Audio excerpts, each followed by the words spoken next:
Sebelum melanjutkan, jangan lupa subscribe dulu, terima kasih. Bab 481, Kematian Murongbo. Itu memang Feng Xiao. Dia sebenarnya baik-baik saja. Dia telah naik ke peringkat kaisar bela diri. Dia mencapainya di usia yang sangat muda.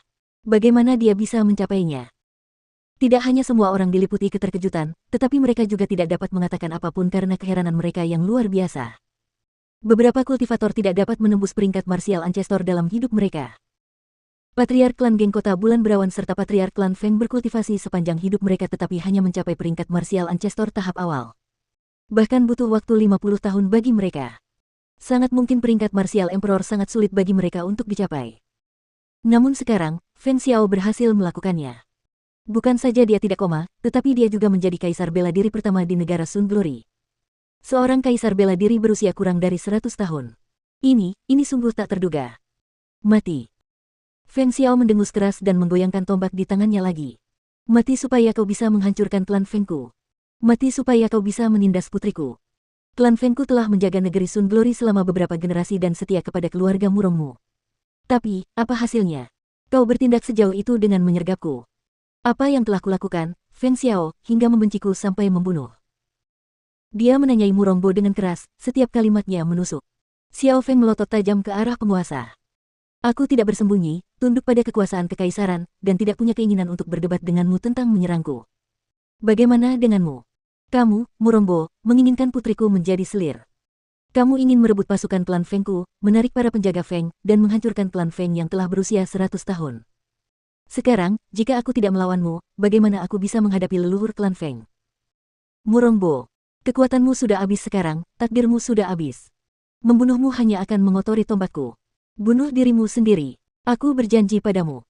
Kecuali kamu, semua anak dan cucumu dari keluarga Murong tidak akan terluka dengan cara apapun selama mereka tidak menentang klan Fengku. Mendengar perkataan Feng Xiao, orang-orang merasa bahwa kebaikan dan kebenaran masih ada di hati Feng Xiao. Jika ini orang lain, dia pasti akan membunuh anak-anak dan cucu-cucu Murongbo.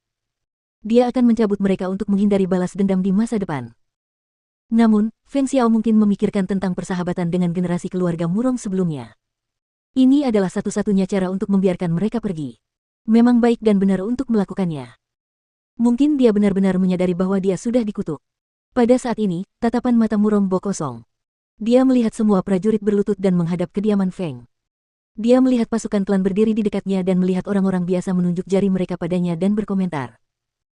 Rasanya seperti dia ditinggal sendirian di dunia ini. Dia merasa sangat kesepian dan putus asa, sangat sedih. Siapa yang harus disalahkan atas pengkhianatan itu? Siapakah yang harus disalahkan atas terkuburnya seluruh dinasti Murong? Hahaha. Ini aku, Murongbo. Saya salah di setiap langkah, hahaha. Tawa sedih itu tampaknya menghabiskan semua energinya yang tersisa. Dia mengangkat kepalanya, memukul dadanya, dan tertawa. Darah menyembur keluar dari mulutnya. Dia mundur 2 langkah dan jatuh di kereta perang kekaisaran.